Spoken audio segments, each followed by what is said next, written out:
It may have taken over 2 years, but we are finally getting brand new infantry weapons for Battlefront 2.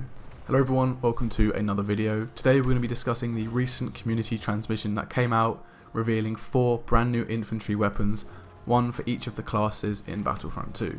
This is really exciting news because many of us have been wanting new weapons since the launch of the game in 2017, and we're finally getting some new ones. They're going to spice up the gameplay and I'm really excited to try them all out. Without further ado, let's get into the new blasters. First off, the Assault class. The Assault is getting the E11D blaster.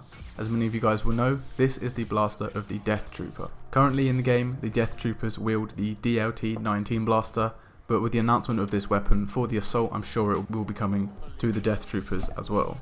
This weapon is a variant of the E11 with maximised rate of fire and intensity, so it will be another high rate of fire weapon. Next up, the Heavy class. They are receiving the T21 light repeating blaster.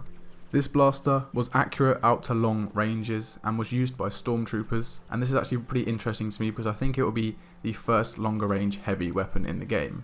It's also returning from DICE's first Battlefront game. It was also used by the Royal Guards in that game. And third up is another returning blaster from Battlefront 2015. This is the DL-18 blaster pistol.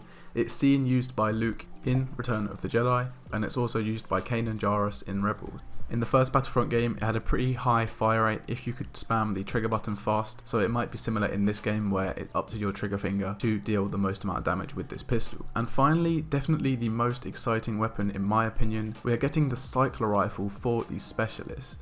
Now this is again a returning blaster from Battlefront 2015, but it wasn't a main weapon, it was a star card. This is the weapon of the Tusken Raiders, and seeing it for the Specialist class is going to be very cool, especially because it can pierce through shields as it is more of a projectile than a blaster bolt, so it will be great for countering other specialists who use the personal shield. And another really interesting thing is that all of these blasters will be customizable with modifications like the rest of the blasters in the game, except the default blasters.